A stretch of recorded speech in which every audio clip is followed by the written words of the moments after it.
Discipulado a la Gracia. Esta serie de 16 capítulos es importante que no te pierdas ninguno de los capítulos consecutivos, que veas los capítulos anteriores. En cada pregunta puedes hacer pausa para que entiendas la pregunta y la resuelvas tú antes de que escuches la respuesta. No te pierdas esta serie de 16 capítulos. Revisa los historiales de audio en esta serie del Discipulado a la Gracia. Sin más, vamos al discipulado. La justicia y la misericordia de Dios. Discipulado a la Gracia, capítulo número 2. La justicia y la misericordia de Dios. Cuando usted piensa en Dios, ¿cómo se lo imagina? ¿Cómo piensa que Él es? ¿Está feliz? ¿Está enojado? ¿Está triste? ¿Está pensativo? ¿Está serio? ¿Cómo se ha usted imaginado a Dios? Hay dos tendencias equivocadas a pensar acerca de Dios. Una de ellas es saberlo demasiado bueno, sin firmeza, y el otro extremo es verlo demasiado duro, con demasiada firmeza, demasiado agresivo, malo, un Dios enojado. Lo que hoy vamos a analizar es la justicia y la misericordia de Dios. Cómo comprender a Dios bíblicamente sin irnos a los extremos. Vamos al primer texto bíblico. Veamos Romanos capítulo 1, verso 18. Porque la ira de Dios se revela desde el cielo contra toda impiedad e injusticia de los hombres que detienen con injusticia la verdad. Romanos 1:18, Reina Valera del 60. En base al texto, ¿qué actitud tiene Dios acerca del pecado? Ira. Dios siente ira al pecado. Veamos Romanos capítulo 2, verso 1. Por lo cual eres inexcusable, oh hombre, quien quiera que seas tú que juzgas. Por lo que juzgas a otros, te condenas a ti mismo, porque tú que juzgas haces lo mismo.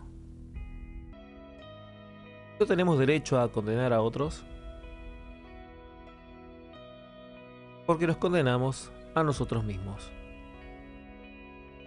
Leemos Romanos capítulo 3, verso 9 al 20. ¿Qué pues? ¿Somos nosotros mejores que ellos? En ninguna manera. Pues ya hemos acusado a judíos y a gentiles, que todos están bajo el pecado. Como está escrito, no hay justo ni aun uno, no hay quien entienda, no hay quien busque a Dios. Todos se desviaron, a una se hicieron inútiles. No hay quien haga lo bueno, no hay ni siquiera uno. Sepulcro abierto son su garganta, con su lengua engañan. Veneno de áspides hay debajo de sus labios. Su boca está llena de maldición y de amargura. Sus pies se apresuran a derramar sangre, quebranto y desventura en sus caminos, y no conocieron el camino de paz. No hay temor de Dios delante de sus ojos, pero sabemos que todo lo que dice la ley, lo dice a los que están bajo la ley, para que toda boca se cierre y todo el mundo quede bajo el juicio de Dios, ya que por las obras de la ley ningún ser humano será justificado delante de él, porque por medio de la ley es el conocimiento del pecado. Reina Valera del 60. ¿Cómo describe este pasaje la humanidad? Malos pecadores, condenados bajo el juicio de Dios. ¿Cuántas personas son consideradas justas por Dios? Ni una sola persona. Responda. Según los versículos 19 y 20, ¿qué efecto produce la ley de Dios? Toda boca se cierre y todo el mundo quede bajo el juicio de Dios. Conocemos el pecado. Según los versículos 19 y 20, ¿qué efecto produce la ley de Dios? Para que toda boca se cierre y todo el mundo quede bajo el juicio de Dios, y conocemos el pecado. Leamos Romanos capítulo 2, verso 2 al 3. Mas sabemos que el juicio de Dios contra los que practican tales cosas según verdad. Y piensa esto, oh hombre, tú que juzgas a los que hacen tal, y haces lo mismo, ¿que tú escaparás al juicio de Dios? Pero sabemos que todo lo que dice la ley, lo dice a los que están bajo la ley, para que toda boca se cierre y todo el mundo quede bajo el juicio de Dios. Porque la paga del pecado es muerte, mas la dádiva de Dios es vida eterna en Cristo Jesús, Señor. Bien, como vemos esta idea de soy bueno, yo no soy tan malo, no he matado a nadie, ante estos versículos bíblicos, esta idea queda totalmente destruida. Sin duda, nadie puede cumplir el estándar que Dios exige para ser santos, ser perfectos por nuestros propios méritos. Está claro de que estamos en problemas ante Dios, Dios castigará el pecado y esto nos deja una única opción: su gracia y su misericordia, su justicia por medio de la obra de Cristo. Sigamos en las Escrituras. Veamos Romanos capítulo 3, verso 21 al 26. Pero ahora, aparte de la ley, se ha manifestado la justicia de Dios, testificada por la ley y por los profetas, la justicia de Dios por medio de la fe en Jesucristo, para todos los que creen en Él, porque no hay diferencia, por cuanto todos pecaron, están destituidos de la gloria de Dios, siendo justificados gratuitamente por su gracia, mediante la redención que es en Cristo Jesús, a quien Dios puso como propiciación por medio de la fe en su sangre, para manifestar su justicia, a causa de haber pasado por alto en su paciencia los pecados pasados, con la mira de manifestar en este tiempo su justicia, a fin de que el que sea el justo, aquel justifica al que es por la fe de Jesús. Romanos capítulo 3, verso 21 al 26. En el versículo 25 que acabamos de pasar en el texto leído, encontramos la palabra propiciación. En otras versiones, como la Dios habla hoy, encontramos instrumento de perdón. El propiciatorio habla acerca de Jesucristo. En las costumbres judías, en el Antiguo Testamento, entraba el sacerdote una vez al año, en el cual rociaba con la sangre del cordero esta tabla de oro que cubría el arca del pacto en el lugar santísimo, en el cual representaba que los pecados del pueblo habían sido lavados por la sangre del cordero inmolado. Este es un símbolo que representa a Jesucristo y su sangre derramada en la cruz en el perdón de nuestros pecados. Entonces, cuando definimos propiciación significa un sacrificio para apaciguar la ira de Dios. Pensemos en esto.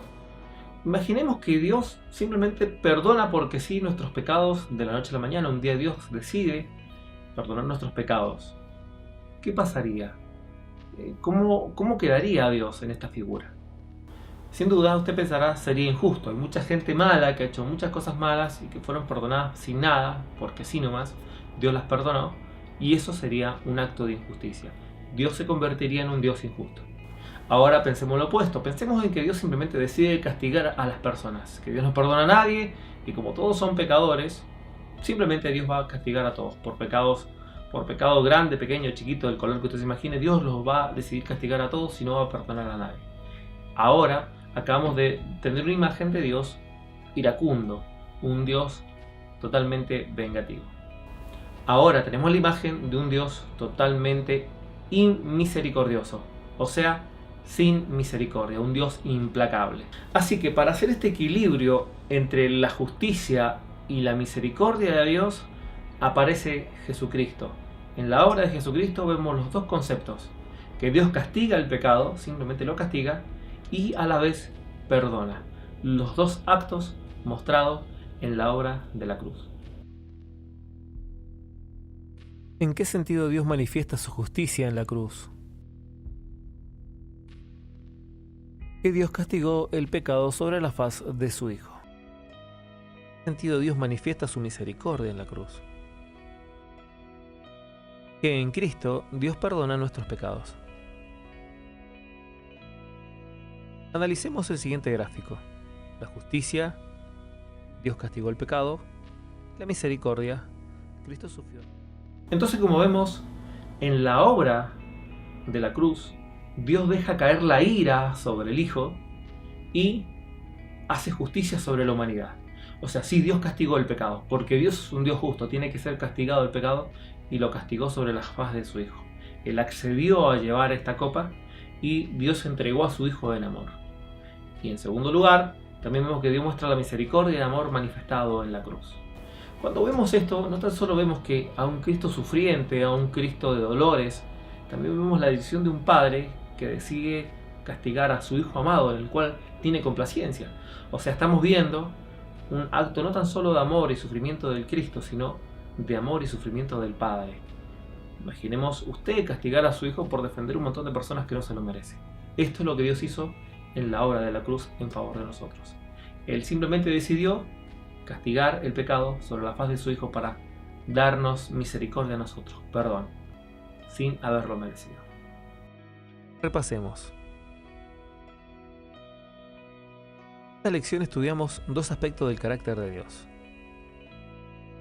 su justicia, su misericordia.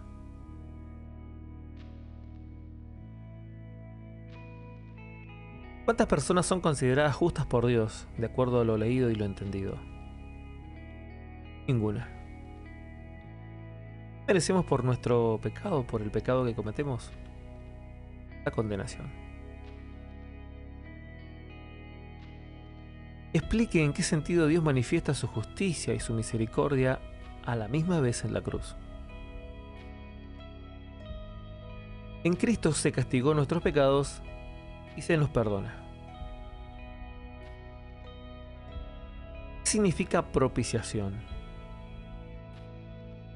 Sacrificio que apacigua la ira de Dios.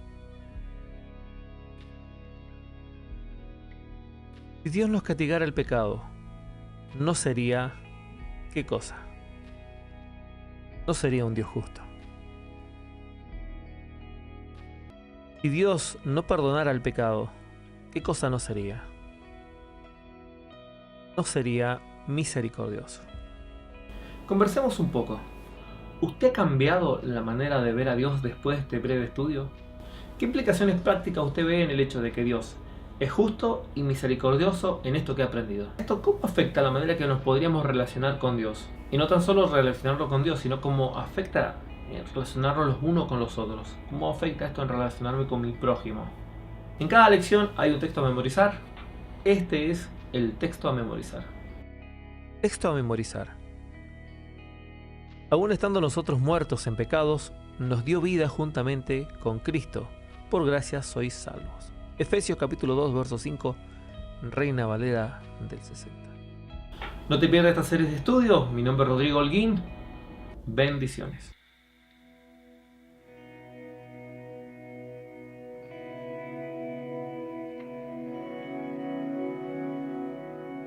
No olvides suscribirte y dejar tus comentarios. Comparte este material con tu congregación.